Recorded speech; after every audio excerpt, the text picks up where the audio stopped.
recuerdo de mi visita al monasterio de la Trapa. Fue una experiencia muy emotiva.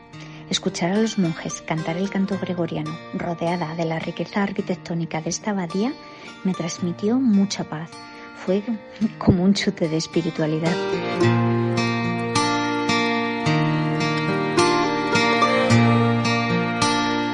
Rural Broadcasting, Canal de Castilla de Dueñas a Palencia.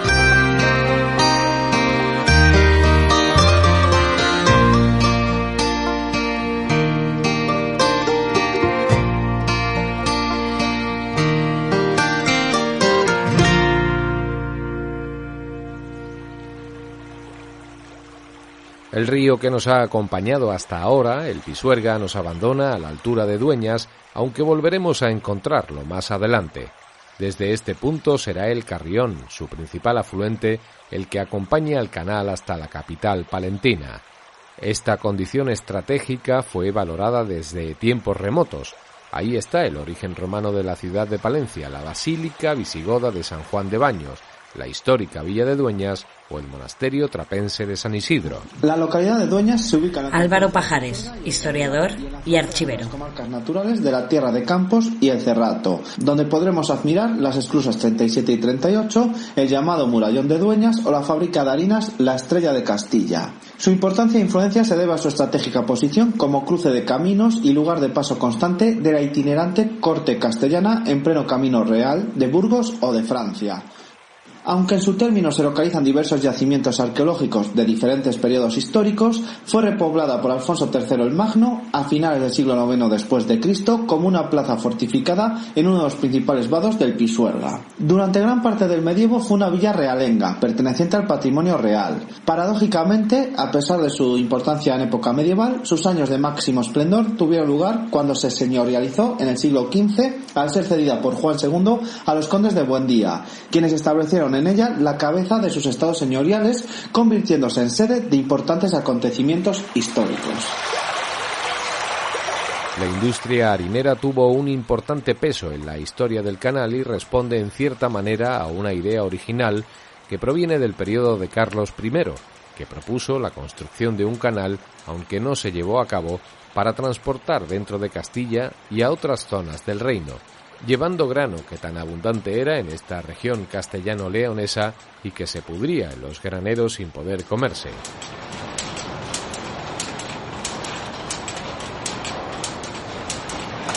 La antigua fábrica de harinas La Mercedes fue construida en el mismo lugar de la esclusa 38. A la vez que se usaba de zona de paso para los barcos, el caudal se empleaba también para alimentar los molinos con los que molía la antigua harinera. Hoy ya no queda casi nada y tanto la harinera como la casa del esclusero que se ven solo son vestigios de la importancia del canal de Castilla. Cercana a Dueñas nos encontramos también con la fábrica harinera La Estrella de Castilla, muy próxima a la esclusa 37 de este ramal sur del canal de Castilla. El inicio de la construcción de la fábrica tiene lugar en el año 1831 y no concluyó hasta 1836. También en Dueñas, en la confluencia de los ríos Pisuerga y Carrión, se encuentra el monasterio de San Isidro, conocido popularmente como La Trapa.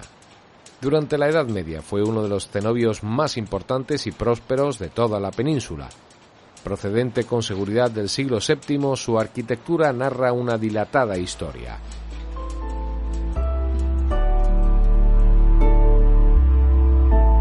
A las afueras de Dueñas, en un oasis paradisíaco entre las vegas del Pisuerga y el Carrión, se levanta el monasterio de San Isidro de Dueñas, popularmente conocido como La Trapa. De posible origen visigodo, se encontraría bajo la advocación de San Martín de Tours y estaría habitado por una comunidad femenina de monjas que quizá dieran su nombre a la localidad cercana. Abandonado tras la conquista musulmana, víctima de un legendario y cruento ataque narrado por el cronista de la orden Gregorio de Argaiz en el siglo XVII, la vida monástica fue restaurada en el último tercio del siglo IX por Alfonso III el Magno, cuando repobló toda esta comarca. Desde un primer momento recibió importantes donaciones de la realeza y la nobleza y se convertiría en el primer monasterio de la Orden de Cluny en Castilla. De esta etapa data la construcción románica, de la que actualmente tan solo se conserva el exterior de la iglesia, destacando su portada, su ábside y su torre campanario. Tras la decadencia bajo-medieval, con la reforma de los Reyes Católicos pasó a depender de San Benito el Real de Valladolid, iniciándose una nueva etapa de esplendor durante la cual se construyó el edificio actual, herreriano, a raíz del incendio acaecido en 1604. Pese a ello, en 1834, con la desamortización de Mendizábal, fue abandonado por los monjes benedictinos, quedando completamente abandonado hasta que en 1891 fue rehabilitado por monjes cistercienses procedentes de Francia, conocidos como trapenses, quienes iniciaron una de las primeras fábricas de chocolate de España y actualmente siguen manteniendo la clausura del convento. Anualmente, el 15 de mayo, se celebra una romería en honor a San Isidro Labrador, manteniendo viva la llama de una historia que es ya más que milenaria. Situada en un paraje llano de la vega del río Pisuerga, cerca de su confluencia con el río Carrión, se halla la iglesia visigoda de San Juan de Baños. Mucha gente no conoce la fuente de San Juan. Mario Infante Baillo, guía de la basílica. En una suave terraza hacia el río Pisuerga. Sin embargo, este manantial era conocido ya desde tiempos remotos, primero por los celtas y después por los romanos, según testifican los documentos escritos y la arqueología, y parece ser que siempre tuvo fama de hacer brotar agua saludable. De hecho, en tiempos de los visigodos, el rey Recesvinto volvía de sofocar una insurrección de vascones por el norte de la península ibérica, y al pasar por este lugar empezó a sentir unos fuertes dolores en el costado. Como no sabían qué podía ser, una persona de su séquito le informó que por aquí cerca se encontraba este manantial y que probase a beber. Recesvinto bebió de ese agua y milagrosamente se curó, no sabemos en cuánto tiempo, y de ese hecho, pues ordenó levantar la cercana iglesia de San Juan, la más antigua de España, construida en el año 661 de nuestra era. La fuente está construida con 2 arcos de herradura, típicos de los visigodos, que acceden a una especie de depósito que es donde brota el manantial. Se trata de una de las escasas obras hidráulicas y civiles de la arquitectura visigoda y prerrománica. Conserva además restos originales de la cisterna que se utilizaba para baños de inmersión. Todo ello está protegido por unas verjas modernas.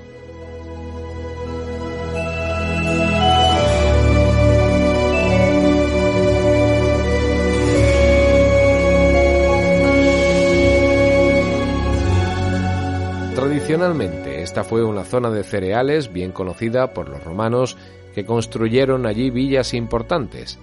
Se han encontrado, por ejemplo, restos en el lugar llamado Dos Nogales, y más tarde los visigodos también supieron aprovechar estas tierras. Ya en tiempos romanos hubo por esta zona un templo dedicado al dios Esculapio, Asclepios en la mitología griega, y muy cerca de la actual iglesia, los arqueólogos localizaron el Ara de las Ninfas, con una dedicatoria votiva a las diosas benéficas del manantial. A pesar de que tras algunas reconstrucciones desaparecieron los ábsides laterales y la planta quedó convertida en un simple rectángulo, el templo es de una gran belleza, con su equilibrio de sencilla estructura y su discreto decorado. Invitamos al oyente a descubrir cuál de todos sus capiteles es auténtico corintio romano. Solo existe uno. El resto son imitaciones que se hicieron en época visigoda.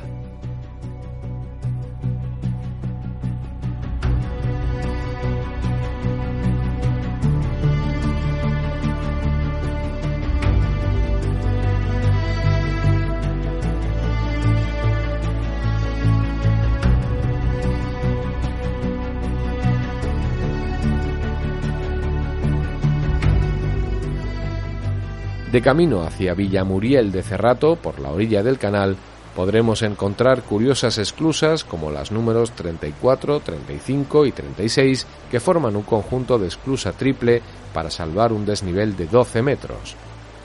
Y es curioso porque esas infraestructuras, que son tan bonitas... Miguel Ángel García, gerente ruta del vino Cigales. Pues reflejan la historia que ha tenido el canal de Castilla, cuando en un primer momento eran ovaladas, después se paraliza porque no hay dinero, lo retoma una empresa y se hacen rectangulares, y actualmente son una de las obras más llamativas del canal, incluso junto a las casas del exclusero, porque antiguamente, claro, la gente que abrían y cerraban las compuertas, pues vivían al lado. Entonces es un patrimonio muy curioso el que tenemos. Y fíjate que las esclusas ovaladas, pues al final permitían el paso de 2 barcazas a la vez, y aproximadamente las dimensiones, pues unos 20-25 metros de largo por unos 10 de ancho. Eran mucho más lentas de llenar de agua y más costosas de ejecutar. Y todo el ramal norte está con ello. Y luego pues hasta Soto Albúrez, porque curiosamente Soto Albúrez, la primera es ovalada, se paralizan las obras en 1804, se retoman en 1831 y a partir de ahí lo hacen rectangulares, después de privatizar la construcción del canal.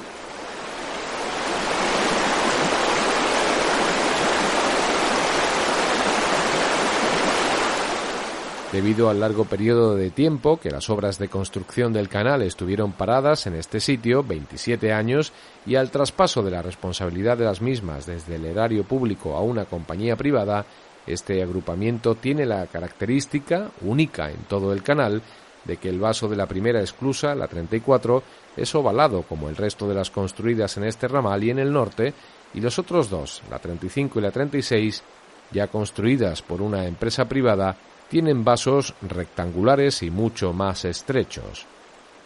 En el mencionado paraje de Soto Albúrez existe una pequeña central eléctrica que aprovecha la fuerza del salto de agua y se conserva una edificación, antigua vivienda del esclusero, que hoy funciona como bar.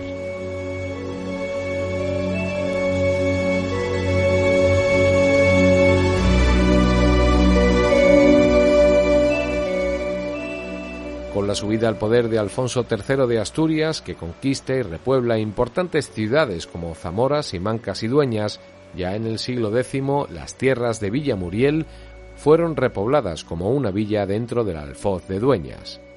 Dentro de Villamuriel destaca la iglesia de Santa María la Mayor. La iglesia se construyó con un claro carácter defensivo y de hecho se usó con ese fin en un conflicto que afectó a la villa en 1520.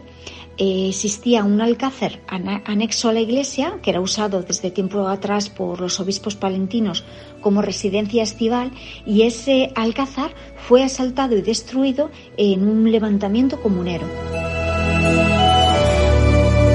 El juego de alturas de los distintos volúmenes arquitectónicos, unido a la parquedad decorativa, otorgan una impresión de obra maciza y sobria, pero elegante al mismo tiempo, con un marcado carácter militar.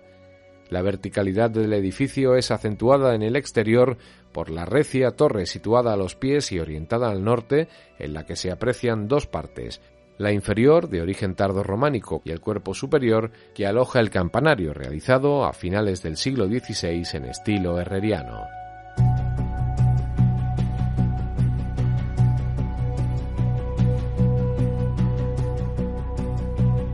La capital se sitúa en el valle del río Carrión, cerca de su desembocadura en el Pisuerga, en una zona llana, entre dos cerros, el Cerro del Otero y el Cerro de San Juan. En el primero se sitúa la colosal imagen del Sagrado Corazón de Jesús de Palencia, el Cristo del Otero, obra del escultor Victorio Macho. El cauce verdadero del Canal de Castilla no atraviesa la ciudad, pero un ramal llamado el Ramalillo sí que se adentra en las afueras del casco. Esta dársena se utilizaba para cargar mercancías y actualmente se encuentra rehabilitada para el turismo, contando con una de las casas de labor donde se ubica el Museo del Agua. Cuenta la leyenda que en el siglo XI el rey Sancho Clara III G. Ausín, gestora cultural. Eran aquellos tiempos en los que los bosques frondosos permitían que las ardillas recorrieran la península sin bajar de las copas de los árboles. Pues bien, al paso de la cacería real, se le cruzó al de Pamplona un hermoso jabalí que buscó refugio en una cueva. Decidido a cobrarse la pieza, entró en la cueva y una vez que tuvo a tiro al animal, se le paralizó el brazo amenazador y quedó cegado por una mística luz que puso de manifiesto la presencia sagrada de San Antolín, patrón de Palencia, en aquel preciso instante. Debido a este hecho milagroso, el rey descubrió la cripta donde reposaban las reliquias del mártir desde hacía 400 años, depositadas en tiempos de los visigodos. Fue así como el rey reinstauró la diócesis de Palencia y de aquella pequeña cueva nació la magnífica Catedral de Palencia, la bella desconocida. La Edad Media fue el periodo más turbulento de la historia de Palencia. El rey Alfonso VIII de Castilla fue el más decidido impulsor de la ciudad al concederle fueros y el primer concejo libre.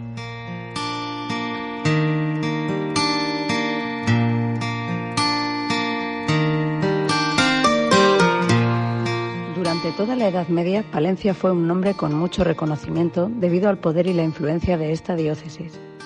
Fueron muchos los hechos históricos que presenciaron las orillas del río Carrión, así como muchos los nombres importantes que camparon por estas tierras. Tal es así que el primer foro de España, es decir, el primer concejo libre, se instauró aquí en el siglo IX, en Brañosera.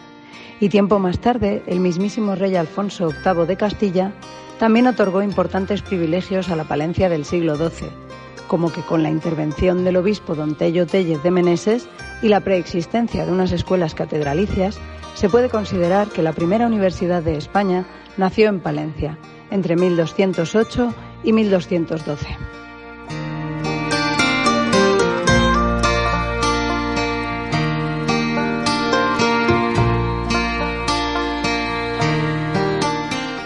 Más información en las oficinas de turismo de Dueñas y Palencia. Guión Alejandro Rubio y Andrés Segura. En la producción Vanessa Santos y Alba García. Locución María Vecino y Óscar Gómez. Edición y realización Cuerti Podcast. En la producción ejecutiva Ricardo Domínguez. Rural Roadcasting es un proyecto de AEIC, Clúster de Hábitat Eficiente, Infodef, Patrimonio Inteligente Castilla y León, Fundación Santa María la Real, Viajes León Tour y el Clúster Turismo de Extremadura, con la colaboración de Geocil y Radio Viajera. Proyecto cofinanciado por Mincotour en el marco de la convocatoria 2021 Ayudas a las Agrupaciones Empresariales Innovadoras. Escucha este podcast geolocalizado en la app móvil OnWay Podcast. Así cuando circules por un lugar de la ruta del Canal de Castilla, aparecerá en la pantalla de tu teléfono un audio que te contará exactamente lo que estás viendo en ese momento. También puedes escucharlo en las principales plataformas de podcast, Spotify, iVoox, Apple Podcast y Google Podcast.